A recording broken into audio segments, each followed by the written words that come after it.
Live from WSIL TV in high definition, this is News 3. We survived through it, and we were more prepared this time. A local business hit hard by flooding 3 years ago escapes damage-free this time. Good evening. City officials say not a single business in Harrisburg was forced to shut down because of recent flooding. Improvements to the city's levee and pumping water around the clock are being credited with saving the town.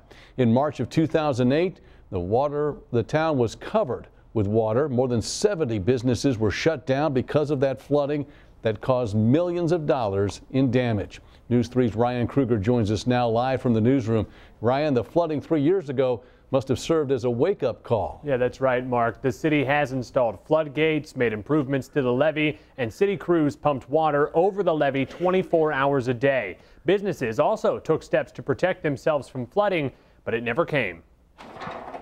Much of the inventory at the appliance store in Harrisburg is sitting several feet above the ground. That'll keep it off the floor. Co-owner Michael Maynard and his staff spent 17 hours getting TVs on pedestals and the dryers on trucks. Did you do this 3 years ago? I mean, do you think That's been done before, since then. Okay. We had those pedestals for all the electronics to get them up. So you guys were much more prepared this time. Definitely.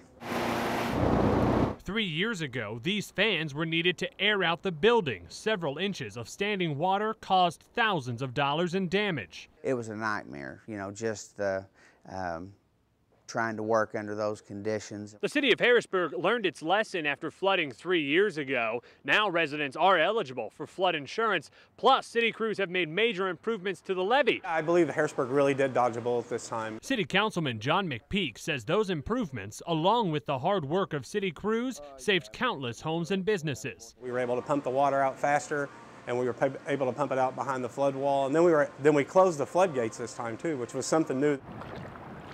The high waters are dangerously close to town. Just north of city limits, the Cars for Kids race park is closed due to flooding. Just east of the levee, Rum Runner's restaurant is only accessible by boat. But at Michael Maynard's business, the water never made it past the front steps, which has him and several other businesses in town breathing a sigh of relief. But I think we're definitely more prepared. I think we did learn a lesson, and we kept a lot closer watch on it. McPeak says he would like to see the city invest in another pump station to get water out of town even faster. Live in the newsroom, Ryan Kruger, News 3. The people of CAIRO are finally able to go home. Mayor Coleman lifted the mandatory evacuation order this afternoon. However, the curfew remains in effect until Tuesday of next week, meaning no one is allowed out between the hours of 8 p.m. and 6 a.m. There are still areas deemed unsafe. Anyone caught in areas marked with barricades or red tape will be ticketed. Starting tomorrow, CAIRO businesses may reopen. However, no alcohol may be sold within city limits for as long as that curfew is in effect. As the waters recede, our focus turns to the cleanup. The moisture combined with higher temperatures is causing mold to become a serious problem in homes across the region. News 3's Kristen Craig joins us now. And Kristen, this mold could present a real health issue. That's so true. You know, we hear a lot about the hazards of black mold, but experts say there are 100 types of black mold, and the truth of the matter is any mold is hazardous to your health. Today we tagged along with Majestic Restoration Services in Marion. Crews tell me they're swamped working on at least 5 homes a day. With the heat, they say mold is spreading like crazy. They're using thermal imaging cameras that show the moisture in the wall. At this home, 4 inches of flooding a week ago caused black mold at least 10 inches up the wall. Crews say the drywall and installation will have to be replaced. When it comes to killing mold, certified mold removal expert James Mueller says there are a lot of myths. The CDC and the EPA have even put on their websites that bleach does not actually kill mold. The thing that it is bleach is not a penetrant. And if you don't penetrate the surface, then you don't get to the root of the problem. Now, when it comes to what needs to go after the flood, the health department recommends carpeting. My experts say carpet can be cleaned. It's the padding underneath that needs to go for sure. The next big one is sheetrock. If water touches the wall, the sheetrock likely needs to be removed at least 2 inches up, and upholstered furniture that can't be cleaned needs to go as well. Another cleaning tip, don't just spray disinfectant and wipe immediately. So if you spray it on there, wipe it off, it didn't kill it. No matter how good a disinfectant you've got. That surface needs to remain wet for at least 10 minutes. The health department has put together a pamphlet to help guide those returning home to flood damage. The PDF is linked on the front page of our website. You have one of those pamphlets right there as well. And if viewers don't have the internet, where can they pick up a copy of that? Well, you can get one of these at any area health department, or you can call this station. The phone number is 618-985-2333, and we'll mail you a copy. I understand you got a little taste of what it's like to breathe in this mold today. Yeah, I sure did. My photographer, he actually got the worst of it. His eyes were watering, Mark. He had a scratchy throat. He was complaining of a headache. Now, I've got the scratchy throat for sure. I don't know if you can hear it, but you can bet from now on we will be wearing masks. All right. Thank you, Kristen. Another spillway upriver from Baton Rouge could be open anytime now to release rising floodwaters along the Mississippi. Those living there remember when the gates were opened in 1973. It's a tsunami that moves through the spillway and it just takes everything with it. A familiar story. The Army Corps of Engineers purposely blew a hole in the Birds Point levee on May 2nd to save the city of CAIRO and others upstream. Then on May 9th, the Bonnie Carré spillway near New Orleans was opened. If the Morganza spillway is opened, Morgan City, Louisiana could see up to 20 feet of water. The overflowing Mississippi River is threatening other cities down the line. The state of Mississippi was in the bullseye today, and Louisiana may be next. ABC's Jim Ryan reports from Vicksburg. The swollen Mississippi River rolled into the Mississippi Delta today. In Tunica, Mississippi, the river swallowed up homes along with people's livelihoods. It's just a question of waiting to the crest and seeing when it comes down. 15 of Mississippi's 19 riverside casinos employing thousands of people are now flooded. Farther south, engineers have been anxiously checking and reinforcing the levees.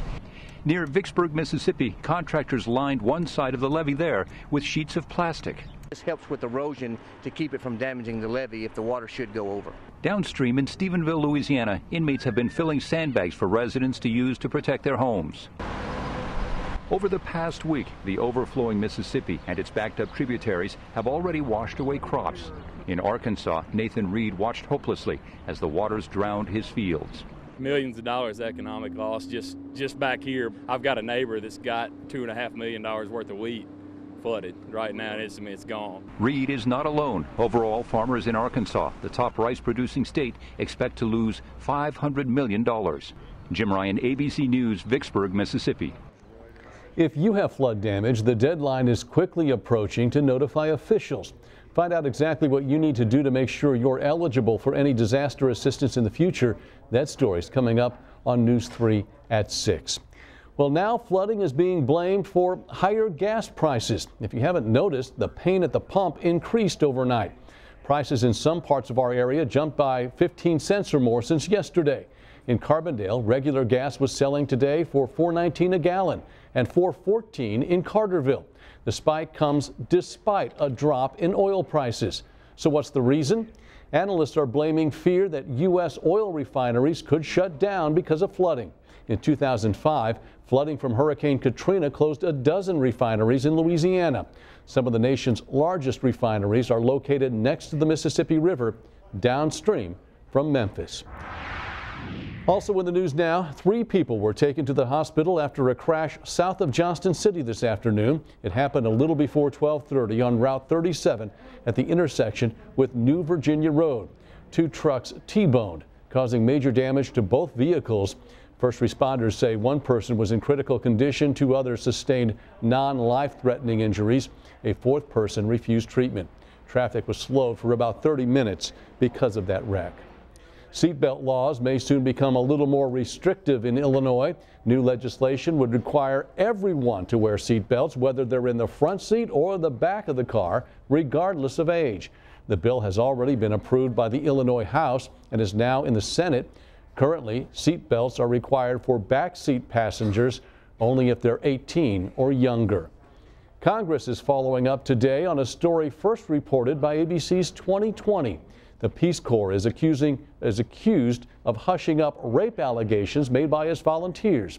The women say they were verbally attacked by Peace Corps supervisors when they attempted to report the rapes. Lois Puzzi's daughter, Kate, was murdered while serving overseas. The man accused of the crime was a local Peace Corps volunteer. Puzzi claims her daughter was sexually assaulted and reported it to her supervisor. That supervisor warned her assailant, who then murdered her. The Peace Corps has never acknowledged the critical role it played in Kate's death. But if ABC's 2020 had not investigated her murder, we would not have heard from them. The director of the Peace Corps promised the Congressional Committee the organization has put new policies in place. They're aimed at reducing the risk faced by volunteers and to ensure that they receive the organization's full support when a tragedy occurs. As floodwaters recede in many areas, many businesses are reopening. That includes the Stardust Golf Course in Johnston City. Roads leading to the course were once covered in water. The course is now welcoming golfers, and what a day to be out on the links. Will tomorrow offer more golfing weather? Jim's forecast next.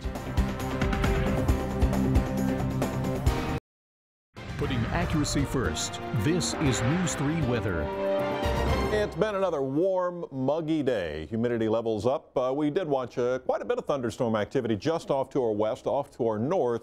Not much has happened here at home. I watched one little cell move through Randolph County, and that has been about it. Another day that temperatures really are the big story in the weather world. And once again, well into the 80s, where we've seen a few more clouds, Paducah and Cape Girardeau a little cooler at 83, and where the sun is breaking through, Mount Vernon is up to 88. Marion 86, Poplar Bluff reporting 84 degrees. Widen out the view, and we're really starting to set the stage for a line of showers and thunderstorms to roll through.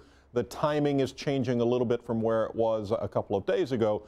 We were thinking maybe a Thursday event. Now it's looking more like a Thursday night into Friday morning event. So Mark's question to break was, can you play golf tomorrow? Likely would be my answer. 90 in St. Louis right now, but 75 in Chicago. And out west, North Platte, Nebraska, 55. Denver, 40. They are looking for snow coming up over the next 48 hours in the mountains of Colorado. And Omaha yesterday at this time was running around 97 degrees. Today, 65. There is some cold air behind the front that is moving this way, and ahead of it there's a lot of thunderstorm activity moving through Texas and Oklahoma. Some of that will be possible in here.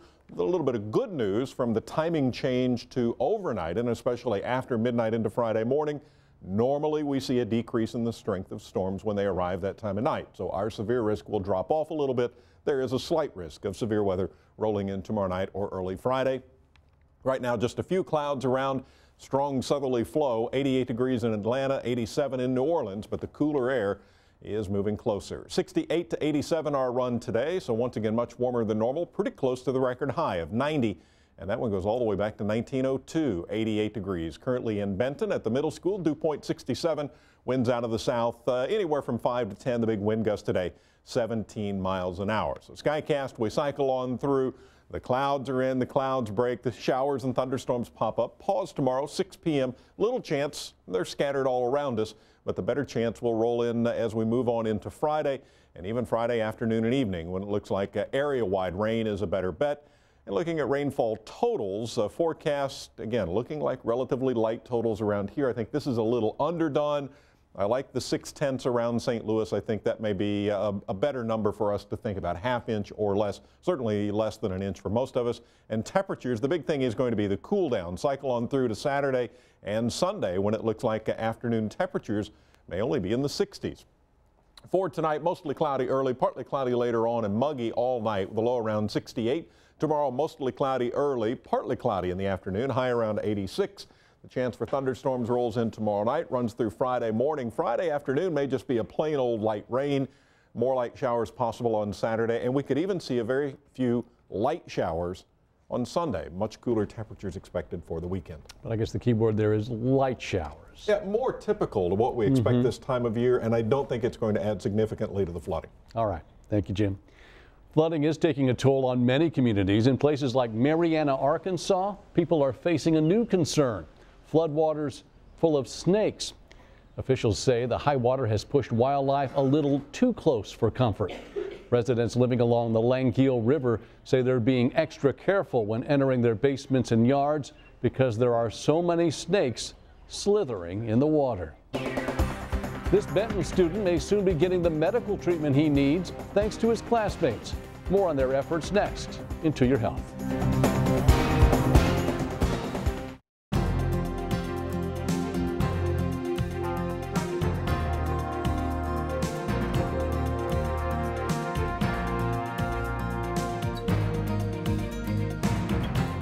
Coming up later on News 3 at 6, the community of Golconda takes a step toward getting back to normal. Floodgates closed off their town for more than a week, allowing no one to drive in or out. Now those gates are back open. We'll have reaction from those who live there following world news. As many of us know, having a family member serving overseas can be heart-wrenching. These 3 San Diego siblings thought their mom was serving in Afghanistan. Today, they got a big surprise. This is the homecoming I've been dreaming of all year, being able to surprise them at school. First up, her 12-year-old son. A visit to the principal's office leads him straight into his mother's arms. Next, a surprise for 11-year-old James. Hey, baby. Let's go get your sister. Hopefully it's a good surprise. I guess it was. Mission accomplished. That's a good story. Yeah, happy faces there. Uh-huh. And happy faces around here. We missed most of the rain. Once again, checking radar, we have seen some very strong storms move just north of St. Louis. Now they're moving towards Peoria. The main thing is they're moving away from us. What shows up in Kansas and Oklahoma, part of what will be drifting this way. Best chance tomorrow night, early Friday. All right, thanks, Jim. The news continues. World News with Diane Sawyer is straight ahead. We'll have more local news, sports, and weather at 6 on News 3.